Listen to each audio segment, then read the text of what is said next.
Hello friends, ഞാൻ നിങ്ങളുടെ സ്വന്തം ഷെഫ് ലിജോ. നമ്മുടെ ഏറ്റവും കൂടുതൽ നമ്മുടെ ചാനൽ വഴി നമ്മൾ അറിയിക്കുന്നത് ഗൾഫ് രാജ്യങ്ങളിലേക്കുള്ള ഫ്രീ ആയിട്ടുള്ള ജോബ് വേക്കൻസികളാണ്. അതുകൊണ്ട് നിങ്ങളെല്ലാവരും തന്നെ ചാനൽ സബ്സ്ക്രൈബ് ചെയ്യുക, മാക്സിമം എല്ലാവരിലേക്കും ഷെയർ ചെയ്ത് കൊടുക്കുക. കാരണം നമ്മുടെ നാട്ടിലൊക്കെ ജോലി ഇല്ലാണ്ട് ഒത്തിരി യുവാക്കൾ, അതേപോലെ തന്നെ ഒത്തിരി ആളുകൾ എക്സ്പീരിയൻസ് ഇല്ലാത്തതും ഒത്തിരി ആളുകൾ ഇങ്ങനെ നടക്കുന്നുണ്ടല്ലേ ജോലി അന്വേഷിച്ചിട്ട്. അപ്പോൾ ആർക്കെങ്കിലും ഉപകാരപ്രദമാകാൻ വേണ്ടിയിട്ട് നിങ്ങൾ മാക്സിമം എല്ലാവർക്കും ഷെയർ ചെയ്ത് കൊടുക്കുക. ഇനി നിങ്ങളുടെ കുടുംബത്തിലുള്ളവർക്കോ അല്ലെങ്കിൽ നിങ്ങളുടെ സുഹൃത്തുക്കൾക്കോ എല്ലാവർക്കും നിങ്ങൾ ഷെയർ ചെയ്ത് കൊടുക്കണം.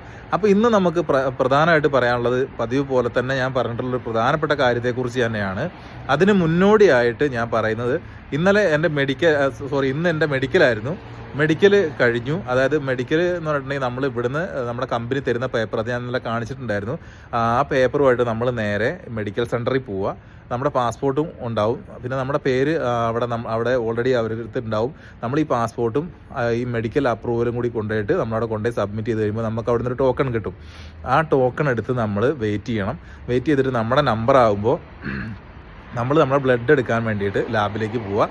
അവിടുന്ന് അവർ ബ്ലഡ് എടുത്ത് കഴിഞ്ഞിട്ട് നമ്മുടെ എക്സ്റേ, അതായത് നമ്മുടെ ബാക്ക് സൈഡ് നട്ടലിൻ്റെ എക്സ്റേ ആണ് എടുക്കുക. മറ്റ് പ്രശ്നങ്ങളോ അല്ലെങ്കിൽ നമുക്ക് ഈ വർക്കിന് നമ്മൾ യോഗ്യതയുള്ളവരാണെന്നൊക്കെ അറിയാൻ വേണ്ടിയിട്ടാണ് ഇങ്ങനെ എക്സ്റേ എടുക്കുന്നത്. അപ്പോൾ അതെല്ലാം കഴിഞ്ഞ് സത്യം പറഞ്ഞിട്ടുണ്ടെങ്കിൽ ഒത്തിരി നേരം കഴിഞ്ഞിട്ടാണ് റൂമിലെത്തിയത്.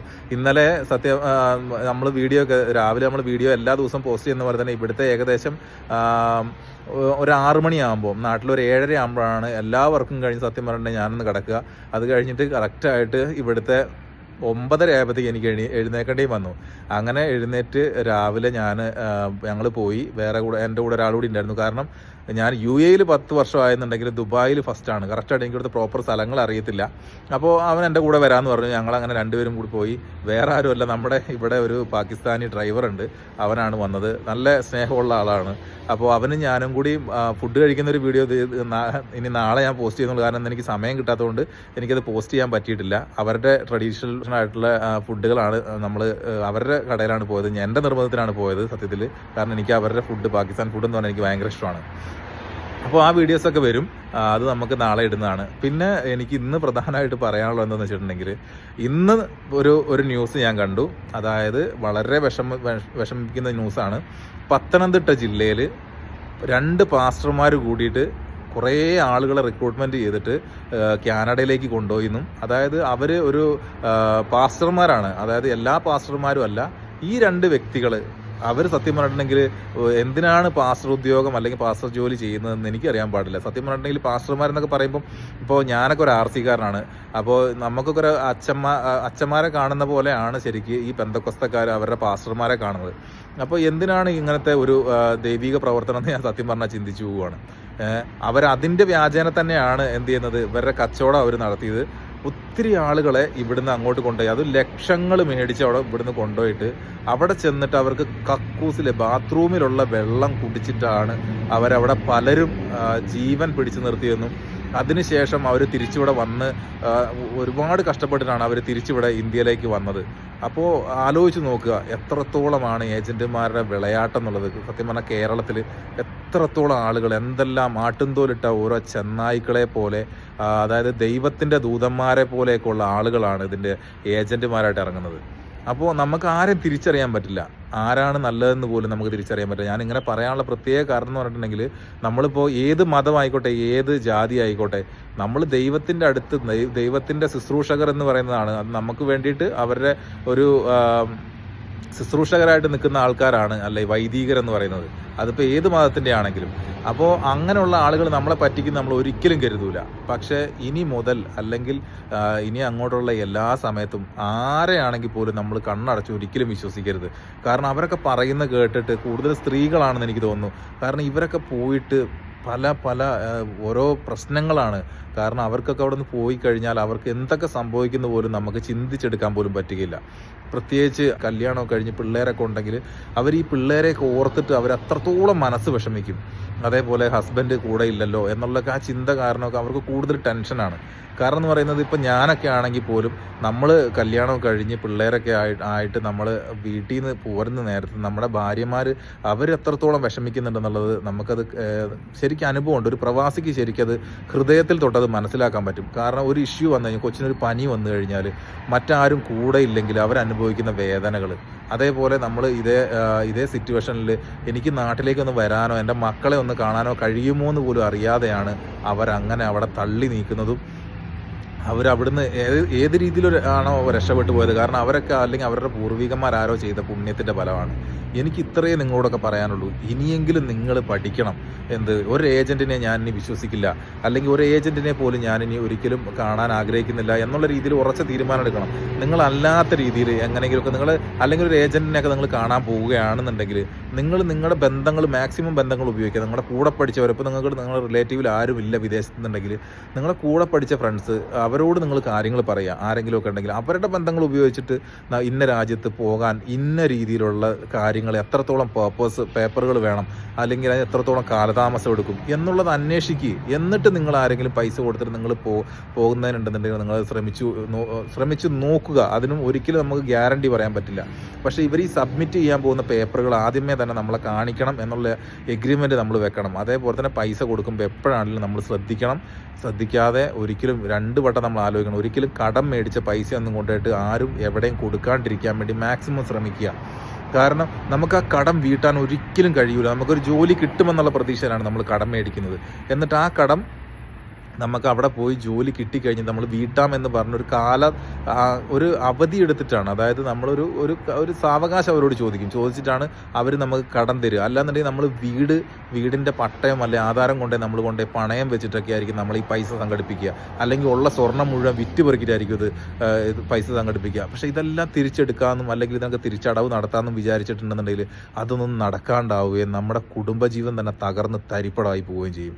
അതാ ഞാൻ പറഞ്ഞത്, കൂടെ പിറന്ന സ്വന്തം സഹോദരന്മാരാണെങ്കിൽ പോലും ഒരു കൺസൾട്ടൻസി തുടങ്ങിക്കഴിഞ്ഞാൽ നമ്മളതിനെ ആരും ഒരു സംശയത്തോടെ അല്ലാണ്ട് സമീപിക്കരുത്. കാരണം ഇനിയുള്ള കാലമാണ്, ആർക്കും ആരെയും വിശ്വസിക്കാൻ പറ്റാത്ത കാലമാണ്. അതെത്രയൊക്കെയാണെന്ന് പറഞ്ഞാലും ഒരപ്പൻ്റെ അമ്മേൻ്റെ മക്കളാണെന്ന് പറഞ്ഞാലും ഒരിക്കലും വിശ്വസിക്കാൻ പറ്റില്ല. കാരണം അതിൻ്റെ തെളിവുകളാണ് നമ്മളിപ്പോൾ ഓരോ ദിവസം അനുദിനം കണ്ടുകൊണ്ടിരിക്കുന്നത്. അപ്പോൾ എൻ്റെ ഹൃദയത്തിൽ തൊട്ട് എനിക്ക് നിങ്ങളോട് പറയാനുള്ളത്, നിങ്ങളാരും ഒരു കാരണവശാലും ഒരു കൺസൾട്ടൻസിനെയും നിങ്ങൾ സമീപിക്കാണ്ടിരിക്കുക. ലക്ഷങ്ങളും അല്ലെങ്കിൽ നമ്മൾ എത്രയാണെങ്കിലും എത്ര രൂപയാണെങ്കിലും അതൊന്നും നിങ്ങൾ മുടക്കാൻ വേണ്ടിയിട്ട് നിങ്ങൾ തയ്യാറാവരുത്. ദൈവത്തോർത്ത് നിങ്ങളുടെ ബന്ധങ്ങൾ ഉപയോഗിച്ചിട്ട് വേണം മാക്സിമം എന്ത് ചെയ്യാൻ, ഓരോ കാര്യങ്ങൾ അന്വേഷിക്കാനും അതിന് ഇറങ്ങി പുറപ്പെടാനും. അറിവില്ലാത്തവരാണെങ്കിൽ നമ്മൾ 1-2 മാസം ക്ഷമിച്ച് കഴിഞ്ഞിട്ട് വേണം നമ്മളിതിന് ഇറങ്ങിത്തിരിക്കാനായിട്ട്. അപ്പോൾ എല്ലാവർക്കും നല്ലൊരു ദിവസം നേരുന്നു. മാക്സിമം എല്ലാവരും തന്നെ ചാനൽ സപ്പോർട്ട് ചെയ്യുക. അതേപോലെ തന്നെ നമ്മുടെ നാട്ടിലൊക്കെ ഒത്തിരി ആളുകൾക്ക് ജോലിയില്ലാതെ കഷ്ടപ്പെടുന്നുണ്ടാവും നിങ്ങളുടെ പരിചയത്തിലുള്ള. അവരോട് നമ്മുടെ ചാനൽ കാണാനായിട്ട് നിങ്ങൾ പറയണം. വേറൊന്നും കൊണ്ടുമല്ല, എനിക്കൊന്നും കിട്ടാൻ വേണ്ടിയിട്ടല്ല, ഞാനൊന്നും കിട്ടാൻ ആഗ്രഹിക്കുന്നുമില്ല. കാരണം ഞാനൊക്കെ ഒത്തിരി കഷ്ടപ്പെട്ട് നാട്ടിൽ കൂലിപ്പണി എടുത്തിട്ട് നമ്മളെയൊക്കെ പോറ്റി വളർത്തിയിട്ടുള്ള അപ്പൻ്റെ അമ്മേൻ്റെ മക്കളാണ് നമ്മളൊക്കെ. അവരുടെ കഷ്ടപ്പാട് കണ്ട് 13ാമത്തെ വയസ്സ് മുതൽ കുടുംബത്തിന് വേണ്ടി കഷ്ടപ്പെടാൻ ഇറങ്ങി തിരിച്ചവനാണ് ഞാനും. ഒത്തിരി കഷ്ടപ്പെട്ടിട്ടാണ് ഞാനൊക്കെ എന്താ പറയുക ഇപ്പോൾ ഈ ഒരു രീതിയിൽ ഒന്ന് നിവർന്ന് നിൽക്കുന്നത് തന്നെ. എന്നാലും നമുക്കൊക്കെ ഒത്തിരി കടങ്ങളും മറ്റ് പ്രശ്നങ്ങളും എല്ലാം ഉണ്ട്, EMI കാര്യങ്ങളെല്ലാം നമുക്കുണ്ട്. പക്ഷേ എന്നിരുന്നാൽ കൂടി നല്ലൊരു ജോലി കാര്യങ്ങൾ, അതേപോലെ തന്നെ നല്ല കുറേ ബന്ധങ്ങൾ, ഇതെല്ലാം കിട്ടണമെന്നുണ്ടെങ്കിൽ എന്ത് വേണം, നമുക്ക് ഒരു അടിസ്ഥാനം വേണം. അപ്പോൾ അതുകൊണ്ട് എനിക്കിത്രേ പറയാനുള്ളൂ, നിങ്ങൾ മാക്സിമം എല്ലാവരിലേക്കും ഷെയർ ചെയ്ത് കൊടുക്കുക. അതേപോലെ തന്നെ എന്ത് ചെയ്യണം, നമ്മൾ ഒരു കാര്യം ചെയ്യുമ്പോൾ ഒത്തിരി തവണ നിങ്ങൾ ആലോചിക്കുകയും വേണം. കാരണം നിങ്ങളുടെ ചുറ്റിനുമുള്ള ആളുകൾ പോലും നിങ്ങളെ പരിഹസിക്കും. നിങ്ങളൊരു പ്രശ്നത്തിൽ പെട്ട് കഴിഞ്ഞാൽ ആരും ഉണ്ടാവില്ല കൂടെ. സ്വന്തം അപ്പനും അമ്മയും മക്കളും ഉണ്ടാവില്ല കൂടെ. അത് നിങ്ങൾ ആദ്യം മനസ്സിലാക്കുക. നിങ്ങൾ മാത്രമേ ഉണ്ടാവുള്ളൂ. കാരണം പെരയ്ക്ക് തൂണും തനിക്ക് താനുമാണ്. അപ്പം അത് മനസ്സിലാക്കിയിട്ട് നമ്മൾ മുന്നോട്ട് പോകുക. പിന്നെ നമ്മൾ ഒരു രീതിയിലും ആരെയും വഞ്ചിക്കാതെ നമ്മൾ ദൈവത്തിൽ വിശ്വസിക്കുന്നവർ ദൈവത്തിൽ വിശ്വസിക്കുക. അല്ലാത്തവർ ശുഭാപ്തി വിശ്വസിച്ച് മുന്നോട്ട് പോവുക. നല്ല നാളേക്കായിട്ട് നമുക്ക് പരിശ്രമിച്ചു കൊണ്ടേയിരിക്കുക. മാക്സിമം എല്ലാവരെയും സഹായിക്കാനും ശ്രമിച്ചുകൊണ്ടിരിക്കുക. അപ്പോഴേ നിങ്ങൾക്കൊരു പ്രശ്നം വരുമ്പോൾ ആരെങ്കിലുമൊക്കെ നിങ്ങളുടെ ചുറ്റിനും സഹായിക്കാനായിട്ടുണ്ടാകുകയുള്ളൂ. ഇത് എൻ്റെ ജീവിതത്തിൻ്റെ ഇത്ര നാളത്തെ എക്സ്പീരിയൻസ് വെച്ചിട്ട് എനിക്ക് കിട്ടിയ എൻ്റെ അനുഭവത്തിൻ്റെ വെളിച്ചത്തിൽ ഞാൻ പറഞ്ഞതാണ്. നമ്മൾ അറിയാത്തവരെ നമ്മൾ സഹായിച്ചാൽ മതി. അറിയുന്നവരെ തന്നെ സഹായിക്കണം ഞാൻ ഒരിക്കലും പറയില്ല. അറിയാത്തവരെ നമ്മൾ സഹായിച്ചാൽ നമുക്ക് ഒരു സഹായം കിട്ടേണ്ട സമയത്ത് കറക്റ്റ് സമയത്ത് ദൈവം അത് നമ്മളിലേക്ക് എത്തിച്ചിരിക്കും. അപ്പോൾ അതുകൊണ്ട് എല്ലാവർക്കും നല്ല ഒരു ദിവസം ആശംസിക്കുന്നു. നമുക്ക് വീണ്ടും നാളെ ഓരോ വിശേഷങ്ങളുമായിട്ട് നമുക്ക് വീണ്ടും കാണാം. ഏജൻറ്റുമാരെ നമ്മൾ മാക്സിമം നമ്മുടെ ജീവിതത്തിൽ നിന്ന് ഒഴിവാക്കി നിർത്തുക. അല്ലാതെ കുറേ കാര്യങ്ങൾ വഴി നമ്മൾ ഓരോ കാര്യങ്ങളൊക്കെ അന്വേഷിച്ച് പേപ്പറുകളൊക്കെ റെഡിയാക്കി പോകാനുള്ള കാര്യങ്ങൾ നിങ്ങൾ നോക്കുക. നമുക്കൊക്കെ ഓരോ ഡിപ്പാർട്ട്മെൻറ്റിലും ഏജൻറ്റുമാരില്ലാണ്ട് നമുക്ക് തന്നെ പേപ്പറുകളൊക്കെ റെഡിയാക്കാൻ പറ്റും. ഇച്ചിരി ബുദ്ധിമുട്ടുണ്ടാവുന്നുള്ളൂ. പക്ഷേ പൈസ ഒന്നും നമുക്ക് മുടങ്ങാതെ തന്നെ ഒരു കൺസൾട്ടൻസി ഇല്ലാണ്ട് തന്നെ നമുക്ക് ഓരോ കാര്യങ്ങൾ നമുക്ക് ചെയ്തെടുക്കാൻ പറ്റും. അപ്പോൾ അതിനെക്കുറിച്ചൊക്കെ കൂടുതലായിട്ട് എല്ലാവരും മനസ്സിലാക്കിയിട്ട് മുന്നോട്ട് ജീവിക്കാനുള്ള കാര്യങ്ങൾ ശ്രമിച്ചു നോക്കുക.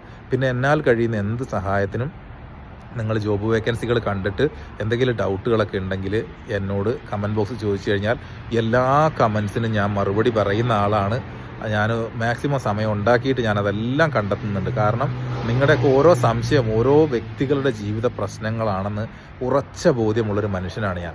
അപ്പോൾ നമുക്കൊക്കെ അതേപോലെ തന്നെയാണ്. ചെറിയ ചെറിയ സംശയങ്ങളുണ്ടെങ്കിലും അത് നമ്മുടെ പ്രശ്നങ്ങളായിരിക്കാം. ആ പ്രശ്നങ്ങൾ കേൾക്കാൻ ഒരാളുണ്ടാകുക എന്ന് പറയുന്നത് ഒത്തിരി വലിയ അനുഗ്രഹമാണ്. അപ്പോൾ നിങ്ങൾക്ക് സംശയങ്ങളുള്ളത് നമ്മളോട് ചോദിക്കാവുന്നതാണ്. എനിക്ക് 12 മണിക്കൂർ ഡ്യൂട്ടി ഉണ്ട്. അത് കഴിഞ്ഞിട്ടാണ് ഞാൻ ഇത്ര റിസ്ക് എടുത്തിട്ടാണ് സത്യം പറഞ്ഞത് ചെയ്യുന്നത്. എന്നിരുന്നാലും എനിക്ക് നിങ്ങളോട് എല്ലാവരോടും വളരെ സ്നേഹമാണ്. കാരണം ജോലി ഇല്ലാത്തവരെന്ന് പറയുന്നത് നമ്മുടെ സമൂഹത്തിന് എന്നൊരു ബാധ്യതയാണ്. ആ ബാധ്യത നമുക്ക് നമ്മളാൽ കഴിയുന്ന രീതിയിൽ നമ്മൾ തുടച്ചു നീക്കി നമുക്ക് എല്ലാവർക്കും ജോലിയും വരുമാനമുള്ളവരാക്കുകയാണെങ്കിൽ നമ്മുടെ രാജ്യം വീണ്ടും ഒത്തിരി മുന്നേറും. നമ്മുടെ വീട്, നമ്മുടെ നാട് എല്ലാം മുന്നേറും. നല്ലൊരു സമൂഹത്തെ നമുക്ക് നാളേക്കായിട്ട് വാർത്തെടുക്കാനും കഴിയും. അപ്പോൾ എല്ലാവർക്കും നല്ലത് വരട്ടെ. ദൈവം എല്ലാവരെയും അനുഗ്രഹിക്കട്ടെ. ജയ് ഹിന്ദ്.